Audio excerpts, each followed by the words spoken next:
Next up, at UFC Abu Dhabi, we have a short notice replacement in Jordan Vucenic, and he is being thrown to the wolves immediately because he's taking on Guram Kutateladze. Guram Kutateladze, 12-4 in his career, 3-2 in his last 5. He is on a 2-fight skid, and he is coming back after a full year away. He's taking on Jordan Vucenic. Jordan Vucenic, 13-2 in his career, 4-1 in his last 5. He is riding a 4-fight win streak. Guram Kutateladze, great striker. We know this by now. Very good kicks, good pressure. He does have a submission threat or two on the ground as well. And while he does get taken down, he's so active. He's throwing elbows. He's moving. He's throwing things up that people can't really settle in. You can't really rack up control time against him. He'll move like crazy. On his feet, he's got legit power. He's got good speed. He has professional kickboxing experience. At one point in time, Guram hopped onto the scene, had a phenomenal win in his UFC debut, won a couple splits, and it's like, how good is this guy? And now he's 2 fights losing. He just got knocked out, and the hype is it's dampened a little bit. He's taken on regional prospect Jordan Vucenic. And I'm not saying regional prospect like, oh, he's a bum, he's a regional guy. I'm saying it like people who know him, who have followed his career pre-UFC, are very high on Jordan Vucenic. He is stepping up on short notice, immediately being thrown to the wolves. He's an accomplished fighter. No actual background in combat sports. I mentioned Guram had a professional kickboxing background. Jordan just started training. So he's evolving every single one of his skill sets effectively at the same time. He started MMA with a blank slate. He's evolving those skills. Plenty of cardio. He's not afraid of a war. He'll plant his feet. He'll fire away. He works forward. He'll shoot a takedown. He'll defend a takedown. Pretty well-rounded guy. He is tough. He can be a finisher, and he deserves to be in the UFC, but this might be a little too much too soon. Guram is very, very good. He can scramble on the ground. He can certainly outstrike you. Even in his last fight where he was knocked out, he was doing very, very well. He just ate a huge one in the 3rd round.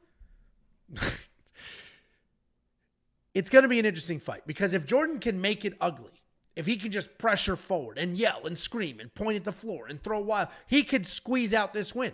Elvis Brenner knocked out Guram just by throwing heavy and moving forward.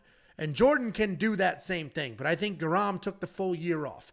I think he is, resetting his career, if you will. I think this is going to be a boring 2.5 round over where Guram is dancing around in the outside and not fully committing to the strikes because he does not want to deal with a potential 3rd loss. He doesn't want to get into the pocket. He doesn't want to have a dirty fight. It's the old adage that I talk about time and time again. You box a brawler, you brawl a boxer. In this case, Guram is the quote-unquote boxer. He's the more technical guy, so he's going to want to keep this technical, and I think that's what we have. I think we have Guram on the outside, 3-round fight where he's just sort of pot-shotting, keeping the distance, staying technical, not getting too wild. What do you think, Jakey Boomba Lotes? Yeah, I think actually staying on the outside is probably the best way to fight a guy like Guram because you saw Elvis Brenner when he was crashing in. That's when Guram starts unloading with those elbows and was able to split him open. He's got incredible kind of those short, stiff Muay Thai elbows. And let's talk about the Brenner loss as well because he was beating the fuck out of Brenner. I mean, he almost finished him in the 1st round, was beating him up in the 2nd round. Obviously got taken down in the 1st round. I think that's what people worried about a little bit in this fight because it was an easy takedown. He stayed off his back a little bit too long. But honestly, I think he had just gotten his black belt. And it seemed like that was I'll go to the ground. I want to show off my jiu-jitsu because it was immediately the rubber guard trying to throw up the bullshit omoplatas and all that stuff. And then when he wanted to get back to his feet, got back to his feet. And then you saw him defending the takedowns after that. Jordan is a guy that he's a very good fighter. He's a well-rounded guy, pretty good striking. What he wants to do is get to the ground. Obviously, the takedown that I've seen in the regional scene, I don't love it. Right? He's not going to be able to out-wrestle Guram. Yeah, it seems like even if he was a good wrestler, that the level of competition, the way that those people were defending those takedowns, those type of takedowns are not going to work against Guram. Guram is very skilled in defending takedowns, sweeping, reversing, doing all that stuff. So then it becomes a striking matchup, and I think Guram is head and shoulders above where Jordan is. Jordan's a good technical striker, but the speed and the way they throw strikes and the dynamic abilities of the strikes, I'm still not really ready to give up on Guram. The Elvis fight was kind of weird. Before that was a Damir Ismagulov, where at the time looked like a title contender, and obviously this dude has beat Gamrot as well. So he's fought some killers. Brenner hung in there a little bit and it wasn't even a knockout. I mean, it was a freak shot. I mean, you just punched him in the fucking side of the neck. It's like, it is what it is. He was still going to, even when you could tell that Guram was a little bit tired because he chased a finish early and Brenner just stayed in his face. I don't think Jordan's going to have that type of pressure, be able to withstand the damage to have that type of pressure that Brenner was. But even with all that, Guram was never folding. He was still in there. He shells up and then he throws back. He was going to win probably a 30-27 decision. And it just ended up happening. So I'm actually kind of all over Guram here. I think you're buying low right here, and I think he has the ability to style on a guy like Jordan. Yeah, I mean, that's what should happen. I just, I'm basing this off no fact whatsoever. I do think Guram's going to stay in the. I don't think he wants a brawl. I think he got knocked out and was like, it was a freak fuck shot. that. He was like, he just got punched in the neck. It's not like he took a clean shot to the chin. I agree with you. I don't disagree that that's what happened. He's a Georgian. You think he's going to be? Then why'd he take a whole year off? Why'd he take a whole year off? He probably couldn't find a fight. A lot of fighters. I mean, Ryan Hall hasn't fought in a year and a half, 2 years because nobody will fight him. That's what happens when you're an elite fighter. That could be it. You're going to spend the $8,800 on your man to stunt? Stunt like my daddy. Stunt like my daddy. Stunt like my daddy. Are you going to spend the $8,800? Stunt like my daddy. Do I sound like him? No. I am, I think. There you go.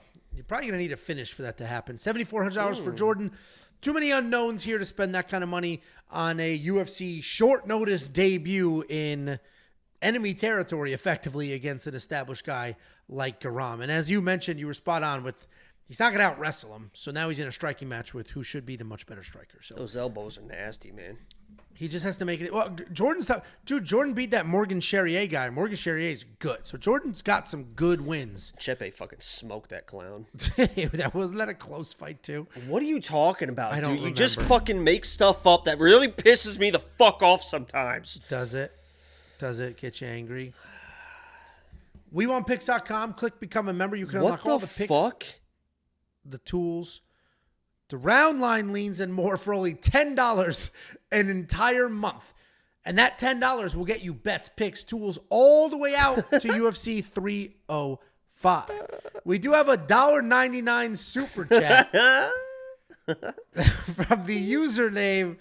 I gotta screen grab this. From the username Trans Women for Jacob Fan Club. Jacob, please show feet. I'm ready to explode. And I want to say, hopefully you guys are doing good. They are big fans of mine, and I've been in touch with them and getting ready to do a guest spot, kind of a speech performance type thing at one of their meetings. In a couple weeks, I think. And I bought them a new facility for them to have their meetings in and stuff like that. So love you guys.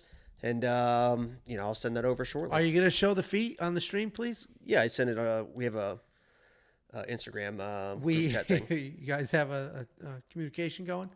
Yeah, I just said that. It's a fan club. Okay. I'm not going to deny a fan club. Thank you for the $1.99. And hopefully you Appreciate get that explosion. Sweet Relief is inbound. Jacob sent the pictures to the group chat. Sweet Relief.